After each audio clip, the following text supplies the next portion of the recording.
Anyway, I started talking about triggers and thresholds. So triggers are all these things that are coming in. The thresholds is how much can you handle. And of course, the higher the pile is, the less you can handle. And the pile will include toxicity, malnutrition, stagnation, and trauma.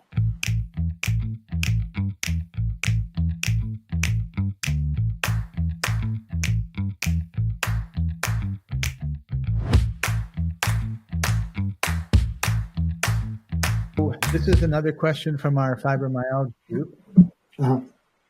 Does anyone else have completely normal test results? I just don't understand how I can feel this bad and have nothing show up ever.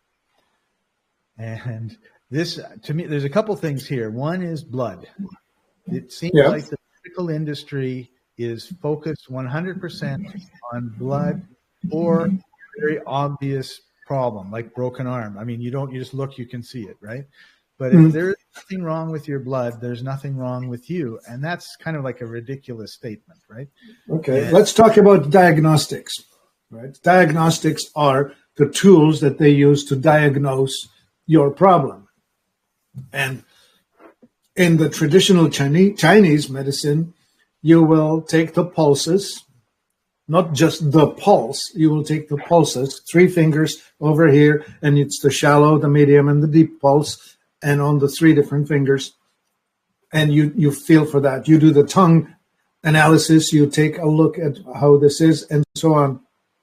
Anyway, you will take a look at the individual and diagnose them through a fairly lengthy intake, like an hour and a half intake interview, where you learn to understand the person, how they are, who they are, what they are.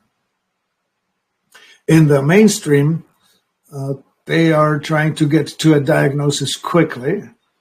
So if you have something obviously wrong with you, you have a dislocated jaw or an eye popping out or whatever, that's visible.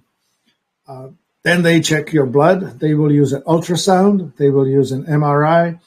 They will use ways to look at the shape of things, an X-ray, right? It's limited to what it tells you, and it's quite static. It does not consider the dynamic balance that we're in. With a human body, everything is in dynamic balance. Your hormones change throughout the day. They're different from in the morning to midday, evening.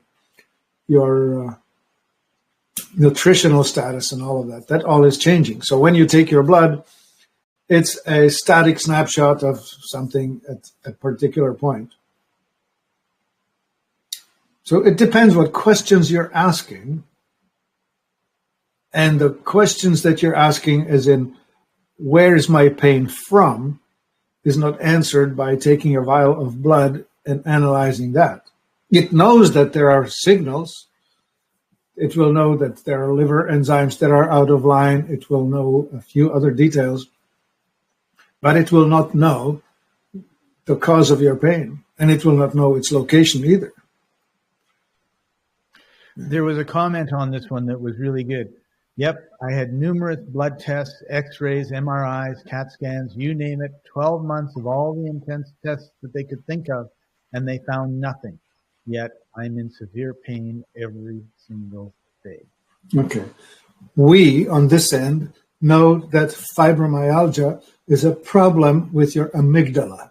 The amygdala is in your brain. It's behind your temples. It's tiny. It's the size and shape of the almond. That's why it's called amygdala, because that's I don't know if it's Greek or Latin. I think it's Greek for almond. And in that organ, signals are processed. It's the safe, unsafe sorting of reality. And if the amygdala is misprogrammed, it's sort of like this. A doorbell, you push the doorbell, it goes ding. You let go of it, it stops. With the dysregulated amygdala, you press the button and it goes ding, ding, ding, ding, ding, ding, ding, ding, ding, ding, regardless of the fact that you're not holding on to the onto this button. And we called it a flare. A flare is something that has arrived in your body and your nervous system has gone into overdrive. And we have thresholds and triggers. Triggers are the stuff that will trigger you, and they can include weather, like change of barometric pressure or change of temperature. It could be stuff you smell, volatile organic compounds, cigarette smoke, gasoline smoke, Glade plug-in, you name it. Just about anything you can smell, anything you can hear, anything you can feel. A lot of people with fibromyalgia are touch sensitive to the point that they can't stand the movement, anything touching their hair, touching their skin. Hypersensitivity, right? The nervous system is in overdrive. It overreacts to every possible input.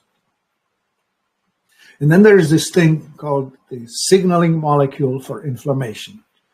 It's the most important of the lot. There are several, but the most important one is histamine. And we have this cluster of things called the histamine-mediated inflammatory conditions. And so the histamine is the signal. Something tells it to go.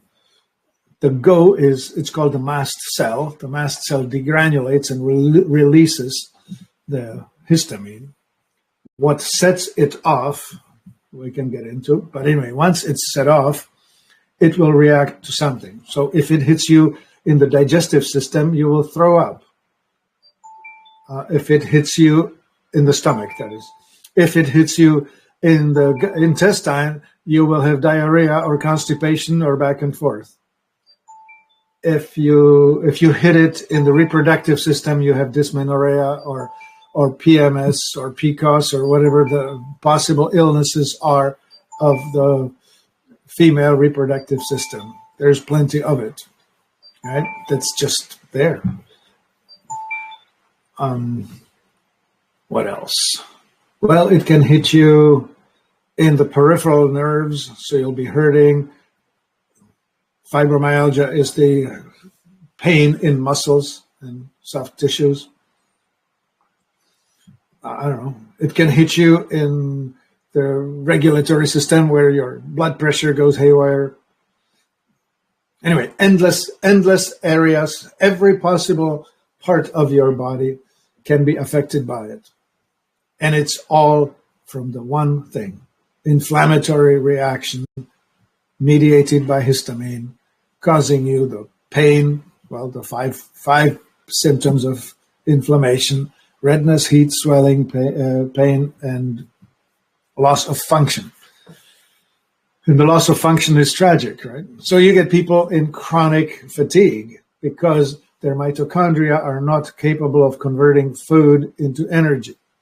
So they have only so much that they can handle. Anyway, I started talking about triggers and thresholds. So triggers are all these things that are coming in. The thresholds is how much can you handle. And of course, the higher the pile is, the less you can handle. And the pile will include toxicity, malnutrition, stagnation, and trauma, all of which will conspire. So you need to get the toxic things out of your body. You need to get good nutrients into your body. You need to understand your body, what is better for it versus the other. So the traditional Chinese medicine, or the Indian Ayurvedic medicine, or the homeopathic medicine, or the classical Western herbalist medicine has a way better chance of helping you than the mainstream. Did I get off into some weeds, Scott? No, I think you covered it really well. And I think the other thing is, when you take a pill, the expectation is within 10 or 15 minutes, the pain is going to be, or whatever it is, will be gone. And Yeah. when you're looking at causes, you're going to have a little bit longer term results, I guess, right? Like you detox yourself, it's going to take you a while, depending on how toxic you are. And then your body's got to rebuild itself. So it's not a miracle cure. There's not a miracle cure. And the problem is everyone keeps doing all the things. Like I'm 100% convinced, although we did do a poll and a lot of people are like drinking water and not drinking beer of our fibromyalgia group. I'm convinced that they have this lifestyle and they're expecting something outside the lifestyle to fix what the lifestyle is creating. So it's kind of like if you had a pot of water and it's boiling because it's on the stove and the temperature on the element is set to high, and you're trying to put ice in it to cool it down. Like it might cool it down for, a second or a minute, depending on how much ice you stick in there, but eventually it's going to be boiling again. So, you have a lifestyle, you're eating things. You said it really well with, eating organic and eating stuff that was nutrient dense and taking the Excellent superfood sort of thing. But I think everyone thinks, oh, I'm living my life, I'm eating my hot dogs, and I'm drinking my Coke, and now the pill's not working. Whereas that's why nothing's working, is your inputs are bad. And you need to really look at your whole lifestyle and see what you can do to change it. And it's hard when you're, like most people who are sick for a long time have very little money, right?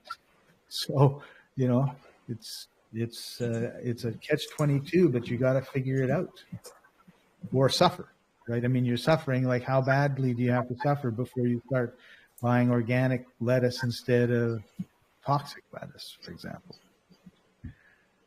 So, yeah.